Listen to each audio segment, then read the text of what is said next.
오늘 말씀에도 여러분 큰 은혜가 있기를 원합니다. 오늘은 말씀을 중심으로 오늘 있을 우리 집회, 오늘 종교개혁주의이기도 하고요. 그런 모든 것들을 좀 모듬어서 여러분들한테 어떻게 보면 성경 외의 이야기들일 수도 있을 것 같은데 결국은 성경에 기초한 이야기들을 말씀을 드리려고 합니다. 서울대학교 치의학대학원 교수님 류현모 교수님이 계세요. 이분이 어떤 칼럼에 이런 글을 썼습니다. 학생들한테 너의 삶에 절대적인 기준이 있는가? 너의 삶에 절대적인 기준이 있는가라는 질문을 던진 적이 있다라고 했습니다. 그런데 모든 학생이, 거기에는 그리스도인도 있겠죠? 모든 학생이 절대적인 기준은 없다, 그렇게 대답을 했다라고 해요. 그 이후로는 우리가 살아가는 이 세상은 급변하고 있고 개개인은 서로 다른 정황 속에서 살고 있고 거주 국가와 지역, 가정 환경은 다르므로 절대적인 기준이 있을 수 없다라고 하는 것이 그 답변이었고, 나름 그 주장에 대해서 생각해 보면 일리가 있다라고 볼 수가 있습니다. 그래서 이들이 이렇게 이야기합니다. 내가 옳다고 생각하는 것이 옳은 거야. 내가 아름답다고 생각하는 것이 아름다운 것이야. 내가 진리라고 생각하는 것이 진리야 라고 이야기를 한다는 거예요. 말하기는 참 쉽고 듣기는 참 좋은 것 같습니다. 그런데 여러분, 절대 기준이 없다면 어떻게 될까요? 절대 기준이 없다면 무엇이 기준이어야 할까요? 한 가지 예를 들어볼게요. 지금 우리나라에도 낙태법이 폐지된 걸로 제가 알고 있어요. 이 낙태법이 폐지된 이유는 뭐냐면 여성이 자기의 몸에 대한 권리를 자신이 갖는다라는 거예요. 그래서 태중에 있는 아이에게는 권리가 없고 산모에게만 권리가 있다, 그렇게 생각을 하고 국가가 그 여성의 몸에 대해서 이래라 저래라 법적으로 방지하고 금지할 수 없다라고 이야기를 합니다. 그런데 여러분, 우리는 그렇게 생각하지 않죠. 그 생명은 어디서부터 시작되었습니까? 성경에서는 생명은 하나님으로부터 시작하였고, 그렇기 때문에 그 생명의 기원은 신적이라고 볼 수가 있어요. 우리는 부모님이 우리를 낳으셨지만 그러나 우리 그 신적인 기원, 그 기원을 따라가면 하나님으로부터 시작되었다라는 거예요. 특별히 어머니 태중에 잉태되기 시작한 그때 우리 생명의 시작이 어디서부터 시작됐느냐라고 물으면 바로 그 어머니 뱃속에부터 시작된 그때부터라고 가르쳐요. 그런데 인본주의자들, 특별히 무신론자들도 마찬가지지만 인권 하면서도 그 뱃속의 생명의 권리는 인정하지 않아요. 오로지 산모, 그 산모의 의지와 결정에 따라서 생명을 죽일 수도 있고 살릴 수도 있다라고 이야기합니다. 그것을 부정하는 그런 것을 뭐라고 이야기하면 인권을 무시했다. 그 산모 인권을 무시했다라고 이야기해요. 이거는 자기들이 하나님이 되는 거죠. 어느 의과대학 교수님이 학생들한테 질문을 했습니다. 한 부부가 있는데 남편은 매독에 걸려 있고, 매독이 뭔지 아시죠? 성병이죠. 아내는 심한 폐결핵에 걸려 있습니다. 이 가정에는 아이가 넷 있는데 하나는 며칠 전에 병으로 죽었고, 남은 세 아이들도 결핵으로 누워 있어 살아날 가망이 거의 없습니다. 이 심한 폐결핵에 걸려 있는 또 부인은 현재 임신 중에 있는데 이 임신 중에 있는 아이는 어떻게 하면 좋겠습니까? 라고 그 의과대 학생들한테 물었어요. 그랬더니 한 학생이 손을 번쩍 들고 답변했습니다. 뭐라고 했을까요? 낙태 수술을 해야 합니다. 왜냐하면 상황적으로 볼 때 이 아이가 태어나도 기형으로 태어날 가능성도 많고 살아난다고 해도 얼마 살지 못할 것도 같다, 이 생각을 한 거죠. 그게 어떻게 보면 합리적인 생각이라고 생각하는 거예요. 그랬더니 이 교수님이 뭐라고 대답을 했느냐면 방금 자네는 베토벤을 죽였네. 베토벤의 그 가정의사가 바로 그랬던 거예요. 놀라지도 않아요. 베토벤 죽을 뻔했는데. 예? 오늘날 의료적 판단으로 낙태해야 한다고 결정 내릴지 모르지만 그 아이가 태어나서 음악의 거성이라고 그러잖아요. 음악의 거성이 되리라고 누가 상상이나 했겠습니까? 하나님께서 그 악성 베토벤을 이러한 가정에서 이러한 방법으로 세상에 보내실 거라고 어느 누가 생각을 했겠어요? 이 얘기는 무슨 얘기죠? 사람이 그 생명 좌지우지할 수 없다. 그 생명은 하나님께만 있는 거다.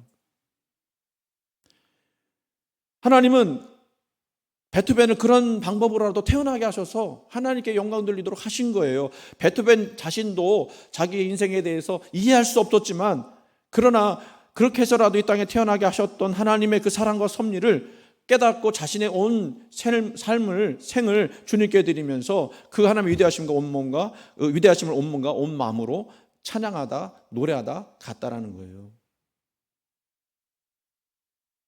그 월광 소나타 있죠? 빠바바밤 하는 거 아세요? 그 옛날에 저기 누구야? 한지붕 세 가족에서 나왔던 거, 그 얘기하면 지금 아이들은 모를 거니까. 근데 그 월광 소나타가요, 어떻게 해서 만들었는지 아십니까? 그 베토벤이 눈을 못 보는 소녀를 위해서 만든 거예요. 그 소녀가 달을 보고 싶은데 달을 볼 수가 없다 하니까 그 소녀를 위해서 어떻게 하면 좋을까? 음악을 통해서 그 달을 좀 보여줘야 되겠다. 음악을 통해서 그 아이에게 이 달을 느끼게 해줬으면 좋겠다 해서 만든 거예요. 한 사람을 위해서 만든 거죠. 이해가 되시니? 그러니까 베토벤이 자기의 생명에 대해서 얼마나 소중하게 느꼈는지를 아니까 그 생명, 그 눈 먼 아이의 그 생명도 그 아이도 귀중하게 여긴 거 아니겠습니까?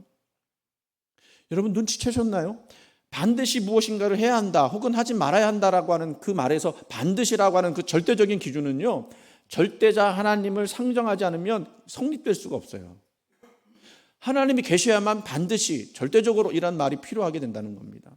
지난주 광고 드린 것처럼 오늘은 200만 성도가 모여서 100만원 현장, 100만원 그 온라인으로 들어오기를 이제 계획을 하고 있는데, 차별금지법 철폐를 해서 한 목소리를 내기로 한 날입니다. 왜 이런 일을 개신교가 모여서 마치 실력 행사하듯이 뭐 숫자의 힘을 보여주려고 하듯이 그렇게 했을까요? 해야만 했을까요? 가만히 있을 수 없어서 그래요. 세상에 대해 교회 말 안 들으면 우리가 이렇게 실력 행사하겠다, 그런 의미로 지금 모인 것이 아니고요, 교회가 하나님의 말씀을 지켜내지 않으면 안 되겠다라고 하는 그런 결의로 모이는 거예요. 지금 우리가 여기서 더 물러나면 말씀도 지킬 수가 없고요, 교회도 지킬 수가 없어요. 지금 가장 문제가 되는 것이 뭐냐면 동성애입니다. 성경은 동성애에 대해서 하나님의 상당한 보응을 받겠다 이렇게 말씀해요. 상당한 보응이라고 하는 심판을 이야기하죠.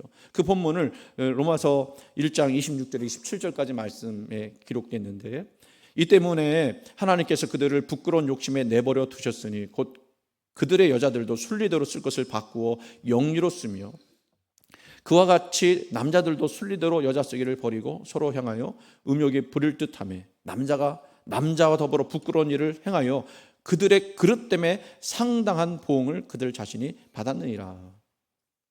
이런 본문이 몇 군데 있어요. 그리고 이 동성애가 죄라고 분명히 말씀하는 구절들이 고린도전서 6장 9절에 10절에도 있고요, 레위기에도 있고요. 그래서 이 교회는요, 하나님 말씀에 그렇게 되어 있으니까 동성애를 죄라고 말을 하고 있습니다. 특별히 동성애가 문제가 되는 것은 하나님의 창조 질서를 무너뜨린다는 데 있어요. 창세기에서 태초에 하나님은 이 우주 만물을 무에서 유로 만드셨습니다. 궁창을 만들고 빛을 만들고 어둠을 만들고 온 세계 만물을 만드셨어요. 그래서 밤이 되고 낮이 되는 그 자연 질서를 만드셨고, 그 지구와 태양과 별의 운행이라고 하는 우주적 질서를 만드셨습니다. 여러분도 느끼시다시피 이 질서는 아주 공교하고 정밀해서 어느 하나라도 수치적으로 달라지거나 변하게 되면 정말 이 우주는 아수라장이 될 수밖에 없는 그런 질서를 가지고 있어요. 만약에 달이 지금 지구보다 좀 더 멀리 떨어지거나 가까이 더 붙게 된다면 우리는 뭐 홍수나 뭐 이런 것들, 바다가 넘쳐나는 그런 문제들을 지금 경험하게 돼 있습니다. 태양이 좀 더 멀거나 좀 더 가까이 된다면 추워서 죽거나 태워서 죽거나, 이 질서가 유지되는 것은 매우 중요한 거예요. 그 질서 중에 하나님은 남자라고 하는 성과 여자라는 성을 만드셨죠. 그 어떤 제3의 성이나 중간성, 간성이라고 그러는데 간성을 만드시지 않으셨고, 남자와 여자의 성 정체성을 떠난 우리가 알지 못하는 또 다른 성도 만드시지 않았어요. 지금 제가 이야기하는 거는요, 이런 인본주의자들, 동성애를 주장하는 사람들이 말하는 내용이에요. 성 중에는요, 우리가 모르는 성도 있대요. 뭐 로마서의 그 사도행전에 그 무슨 신을 말하는데 뭐 우리가 알지 못하는 신에게 그 아덴 사람들이 섬겼다고 하는 것처럼.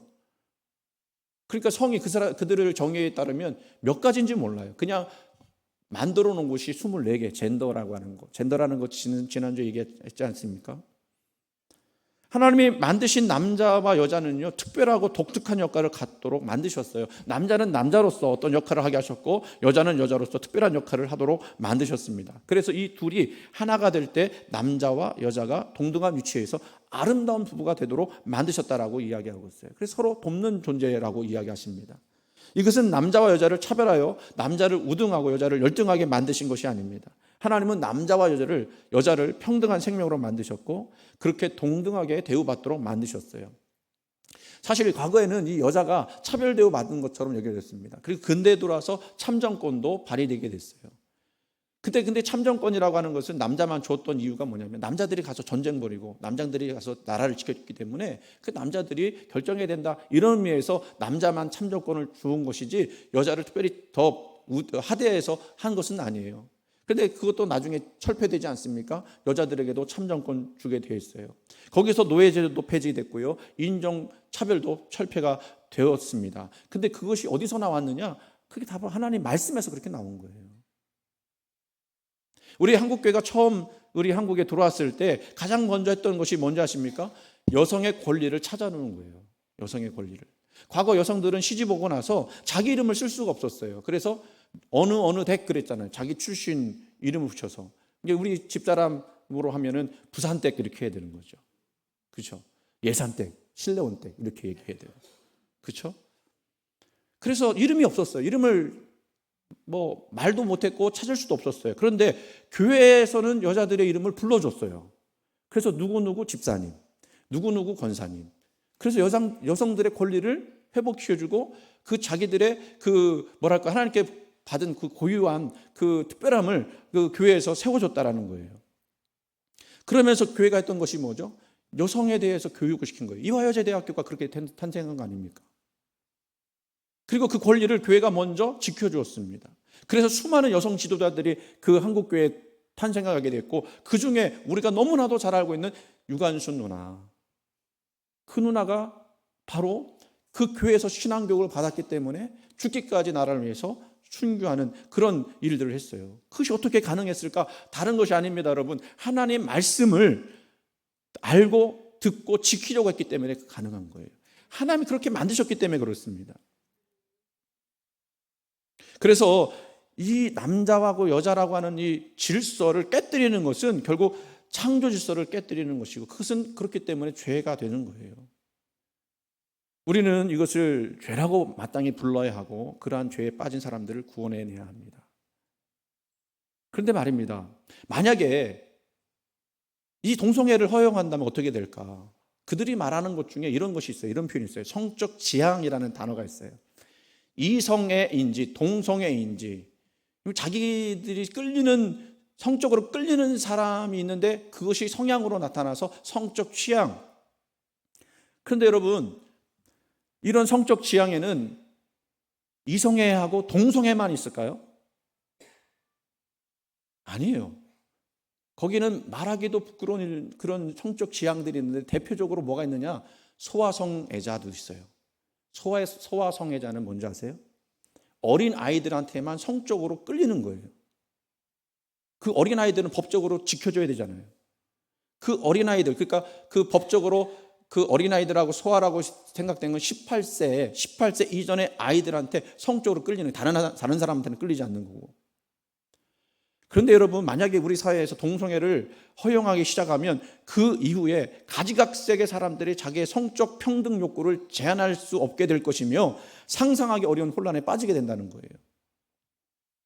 그래서 계속 말씀을 드리지만 동성애를 옹호하는 사람들이 성적 자기 결정권을 자꾸 주장한단 말이죠. 우리는 남자가 남자를 좋아할 권리가 있고 여자가 여자를 좋아할 권리가 있다. 그래서 성적 자기 결정권을 인정해달라 이야기하는 건데, 그렇게 할 때에 이게 바로 진정한 자유다.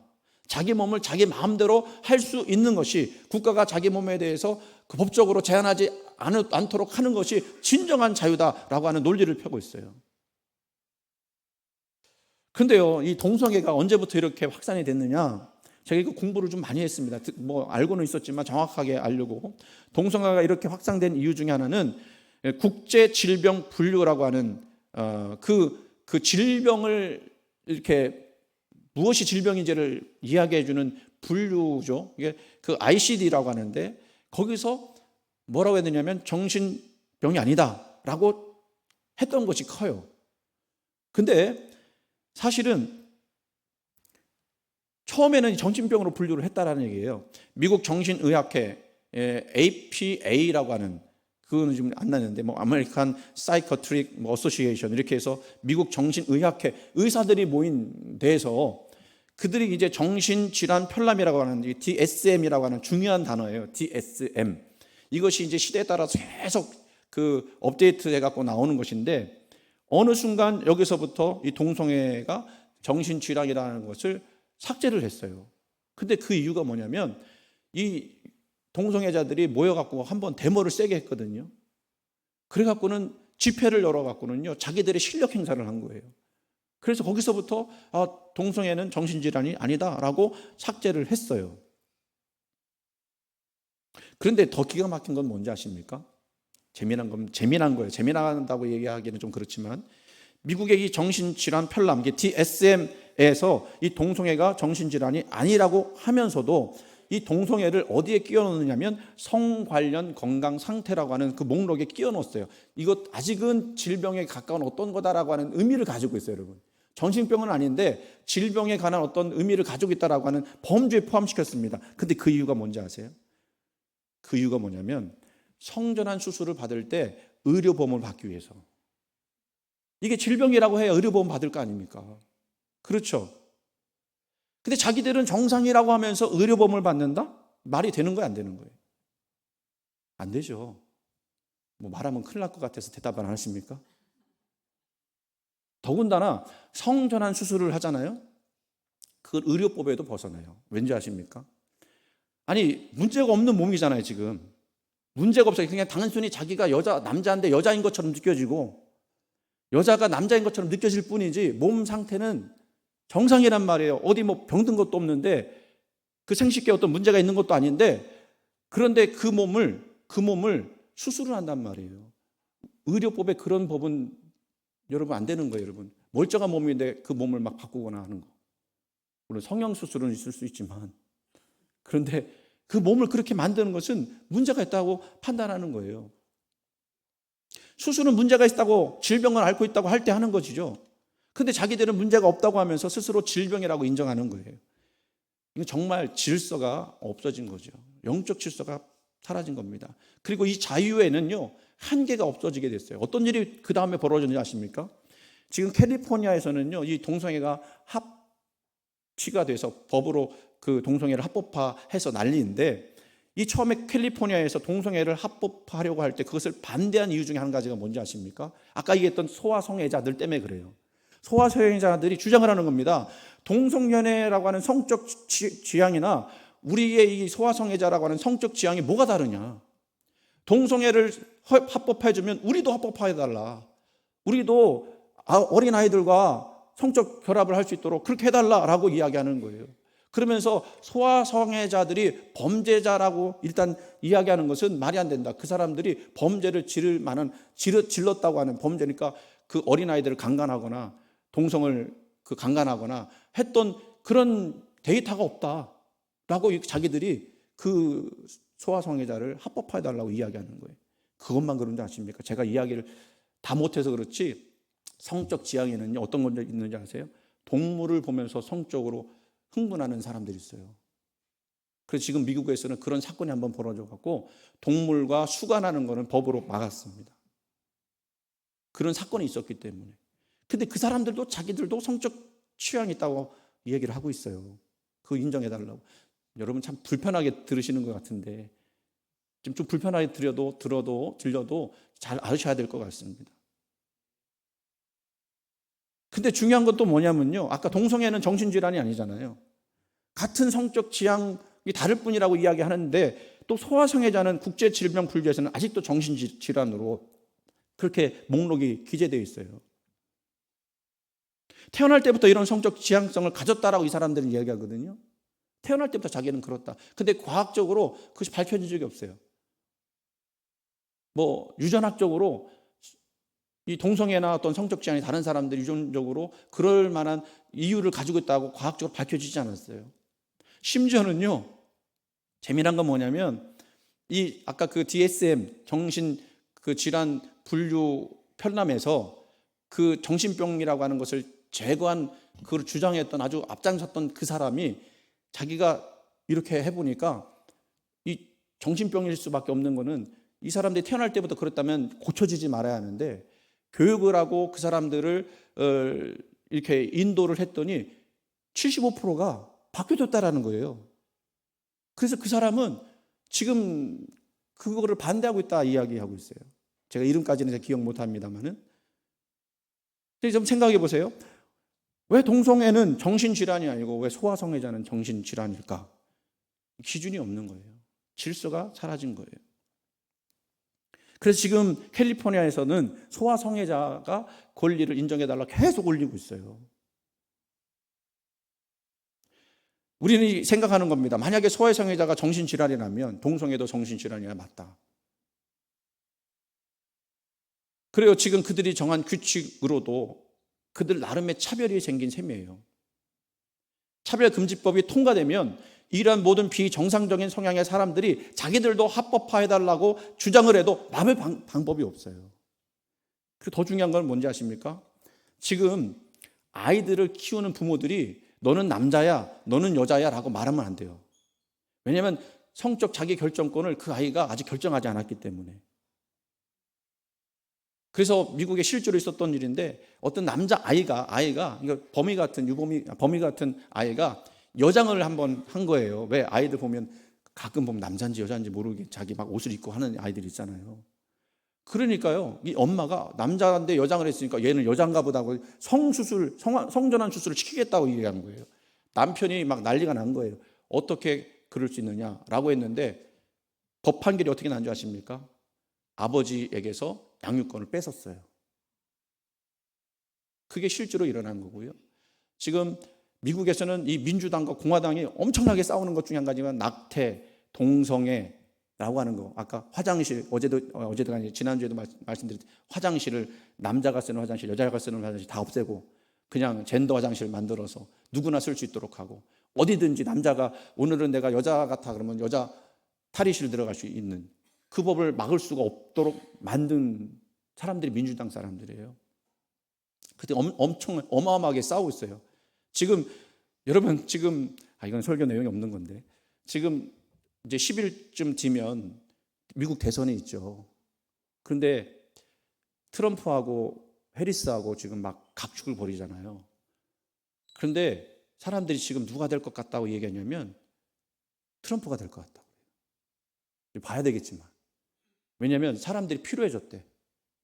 하도 사람들이 인권 하면 민주당 사람들 이야기하는 그 인권 처음에 옳은 줄로 알았는데 하다 보니까 이건 너무 질서가 없고 우리가 생각하는 정상 범위에서 너무 벗어나니까 그 사람들이 보수화됐대요. 그러니까 지금 그 기사를 제가 보면서 그게 사실일지 아닐지는 이제 선거를 보면서 알아야겠지만 사람들이 점점 더 오히려 거꾸로 보수화되고 있다라고 진단을 내렸어요.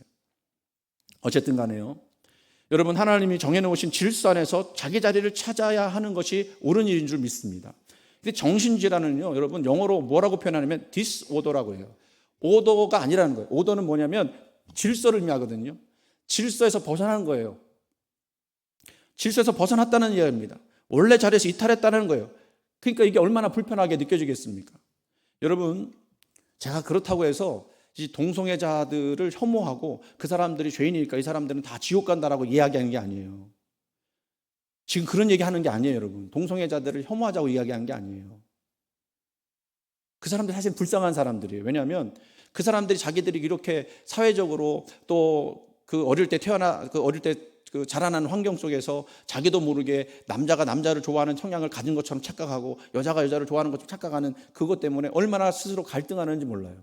그래서 그 사람들이요, 그 자살률, 그러니까 자살을 하고 싶다고 하는, 실제로 자살하는 사람도 있겠지만, 자살하고 싶다고 하는 그 비율이 정상인보다 훨씬 많은데 45%, 거의 50%가 자살 충동을 느낀다는 거예요. 그러니까 사실 불쌍한 사람들이에요, 그 사람들. 그 사람들을 우리가 사실은 예수 그리스도의 그 복음 안에서 품을 수 있어야 돼요. 하지만 지금 이 차별금지법은 그거는 다른 어떤 차원의 이야기들을 하고 있는 거죠. 여러분, 우리는 그렇습니다. 하나님의 질서, 하나님의 창조 질서를 지키고자 하는 거고 하나님의 말씀을 지키고자 하는 거예요.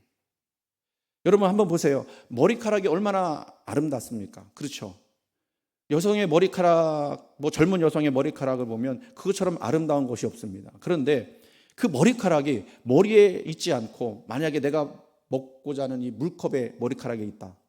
자기 자리를 벗어난 거죠. 그럼 어떻게 해요, 여러분?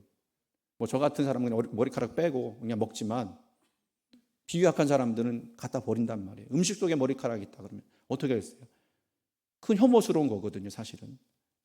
불편한 거거든요. 똑같은 이치입니다. 아내가 아내의 자리를 벗어나면 추하고 남편이 남편의 한계를 벗어나면 추한 거예요. 자동차가 자기 길을 벗어나면 낭패를 당합니다. 기차가 자기 레일을 따라서 다니지 않으면 큰 불행을 맞게 되고 비행기 날아다니는 항로 있잖아요. 우리 눈에는 보이지 않지만 비행기 길이 있단 말이에요. 그 길을 벗어나면 다른 나라 영국으로 들어가면 어떻게 와서 격추시켜 버립니다. 배도 배를 따라가는 해로가 있고요. 경계선이 있습니다. 만약에 그렇지 않으면 암초에 부딪혀서 침몰할 수밖에 없어요. 오늘 종교개혁주의를 맞이했습니다. 종교개혁주의는 다른 것이 아니에요. 원래 하나님이 말씀하신 것들이 그 자리에 돌아오도록 하는 것이 종교개혁의 원리였습니다. 오늘 우리 시대에 필요한 개혁은 종교개혁 때 외쳤던 오직 성경, 오직 말씀으로 다시 돌아가자고 하는 거예요. 하나님의 말씀에 홍수를 이룬 시대이지만 정말로 그 말씀을 하나님의 말씀으로 믿고 따르고 받아들이는 사람들이 점점점 없어지고 있어요. 그래서 절대 기준은 없다. 하나님의 말씀도 절대 기준일 수 없다. 그러면서 하나님의 말씀을 헌신짝처럼 버려지는 이 시대에 우리가 살고 있습니다. 결국 그것을 그 결과를 정말로 우리가 감당할 수 없는 그 나쁜 결과들을 맞이해야 될 것은 결국 우리라고 하는 거예요. 제가 왜 이렇게 서론을 길게 말씀드렸을까요? 세상은 지금 우리가 말씀대로 살지 못하도록 위협하기 때문에 그렇습니다. 영적 전쟁이라고 볼 수밖에 없어요. 말씀대로 살지 않으면 어떻게 되겠습니까? 순간적으로는 쉽죠. 편하죠. 하지만 기준이 사라졌기 때문에 그 기준이 사라졌다는 얘기는 옳고 그름에 대한 정확한 판단을 못하게 된다는 거예요. 그럼 혼란을 이룰 수밖에 없죠. 차별금지법이 통과되는 순간 그 사람들은 그럴 일이 없다고 그러죠. 교회에서 설교하는 거 자유 주겠습니다. 하지만 누군가가 법적으로 그것을 걸고 넘어지면 벌금 내야 되고요. 잡혀가게 되고요. 예를 들면 이럴 수도 있어요. 우리 교회는 그럴 리 없겠지만 목사님에 대해서 불만을 품은 사람이 성도가 목사님 동성애 죄다라고 이야기하면 고소를 하는 거예요. 그러면 목사님 잡혀가는 거죠. 그러면 이게 얼마나 큰 혼란이 되겠느냐 하는 겁니다. 우리의 삶을 유지하고 영적으로 평안을 누릴 수 있도록 하는 기준이 바로 하나님의 말씀인 줄 믿으시기 바랍니다. 말씀이 우리 삶의 기준이 되어야 하고 말씀이 우리 길의 빛과 등이 되어줘야 합니다. 우리가 방향을 잃어버리고 어려움을 당할 때 하나님 말씀만이 우리 인생을 지켜줄 수 있습니다. 여러분이 어떤 위기를 가지고 어떤 어려움을 가지고 있을 때 여러분을 지켜주는 건 다른 게 아닙니다. 하나님의 말씀입니다.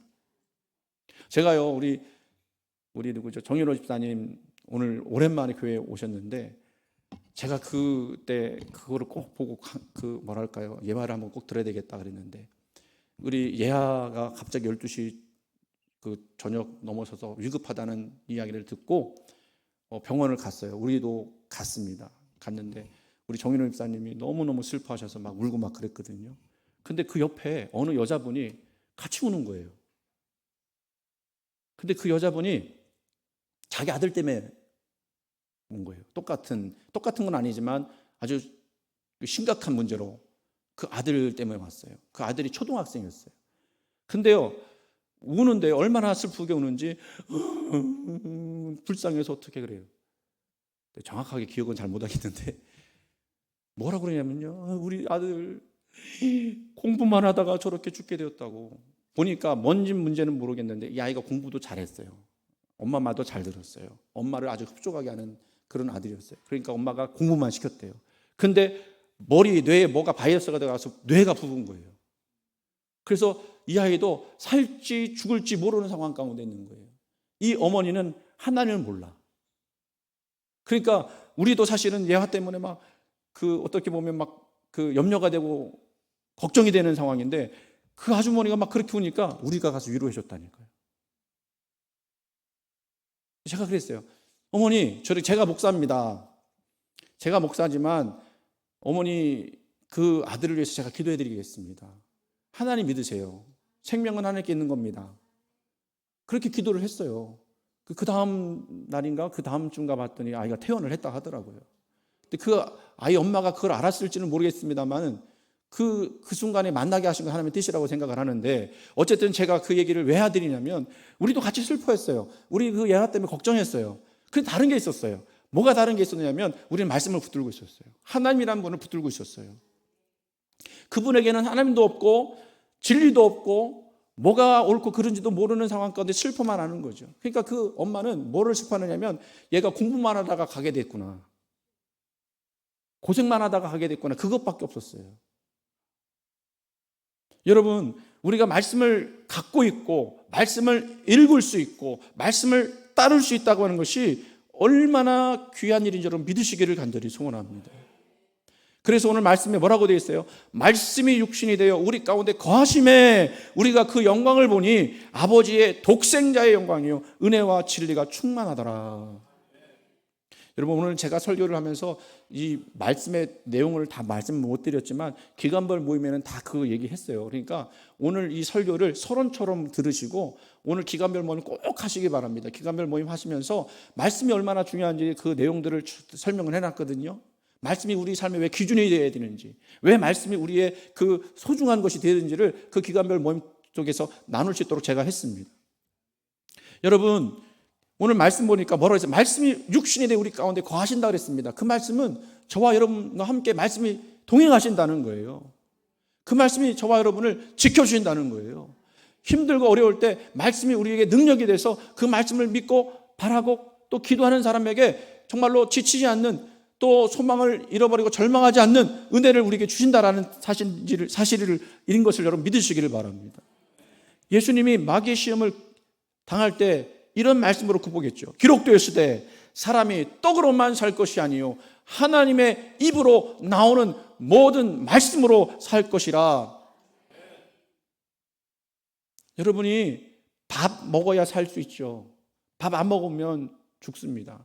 그런데 밥 안 먹으면 죽는 것처럼 하나님의 말씀 안 들으면 영적으로 죽어버려요. 그래서 옳은 것이 무엇인지 그른 것이 무엇인지, 내가 지금 어둠 가운데 있는지 빛 가운데 있는지 그걸 찾지를 못하는 거예요. 신명기 8장 3절에도 이렇게 말씀하십니다. 너를 낮추시며 너를 줄이게 하시며 또 너도 알지 못하며 내 열조도 알지 못하던 만나를 내게 먹이신 것은 사람이 떡으로만 사는 것이 아니요 여호와의 입에서 나오는 모든 말씀으로 사는 줄을 너로 알게 하려 함이라. 거기 말씀 보니까 낮추시고 줄이게 하신 이유, 그게 뭐예요? 말씀으로만 살 수 있다는 걸 알게 하시기 위해서 그렇게 우리에게 고난 돌아가신다는 것입니다. 그렇습니다. 우리는요 하나님의 말씀이 절대 기준이어야 합니다. 그 말씀을 따라 살고 순종하며 살 때 우리의 삶의 방향과 목적은 매우 분명해지는 줄 믿으시기 바랍니다. 예화 하나를 하고 말씀을 마치도록 할게요. 김진홍 목사님 아시죠? 지금 은퇴하셨는데 예전에 굉장히 유명했던 목사님인데요. 이 목사님이요 청계천, 지금 청계천이 개발되기 됐는데 그 전 이야기예요. 청계천에 아주 극빈자들이 모여서 살지 않았습니까? 그 빈민 선교할 때입니다. 폐결핵으로 죽어가던 남자를 불쌍히 여겨서 이 목사님이 약을 구해다 주고 날마다 먹을 것을 갖다 주어서 겨우 살려놓았습니다. 그런데 성탄절 예배를 드리는데 한 여자가 밖에서 떠들게 나가 보았더니 김진홍 목사 나오라고 소리를 치더라는 거예요. 그 사람들 거친 사람들이니까 막 부르는 겁니다. 그러면서 그 목사님에게 뭐라고 그러냐면, 당신이 우리 남편 죽였어. 내 남편이 어젯밤 당신 때문에 얼어 죽었어 라고 이야기하는 거예요. 그러면서 엉엉 울더라는 겁니다.